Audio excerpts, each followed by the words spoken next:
S, finally ನೀವೇನ್ ನೋಡ್ತಿದ್ದೀರಲ್ಲ, ಅದು ಕೊಪ್ಪಳ ಜಿಲ್ಲೆಯಲ್ಲಿರುವಂತಹ ಅಂಜನಾದ್ರಿ ಬೆಟ್ಟ.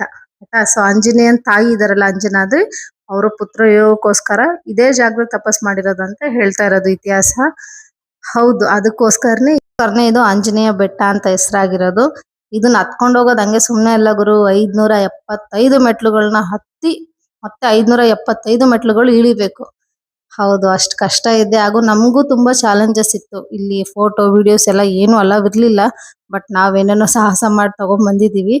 ಇಲ್ಲಿ ಬರೀ ಆಂಜನೇಯನ ದೇವಸ್ಥಾನ ಅಷ್ಟೇ ಅಲ್ಲ, ಅಂಜನಾದ್ರಿ, ರಾಮ ಸೀತಾ ದೇವಸ್ಥಾನ ಕೂಡ ಇದೆ. ಹಾಗೂ ರಾಮೇಶ್ವರದಲ್ಲಿ ಕಟ್ಸಿರೋಂತ ರಾಮ್ ಸೇತುವೆ ಕಲ್ಲು ಕೂಡ ಇದೆ.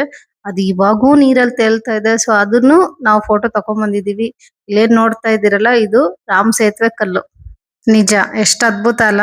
1000 ದೇವ್ರು ನಂಬು ಅನ್ನೋಕ್ಕಿಂತ ಒಂದೇ ದೇವ್ರು ನಂಬಿಕೆ ಇಡಿ ಅನ್ನೋಂಥದ್ದು ಹಿರಿಯರ ಮಾತು. ಅದು ನಿಜಾನೇ.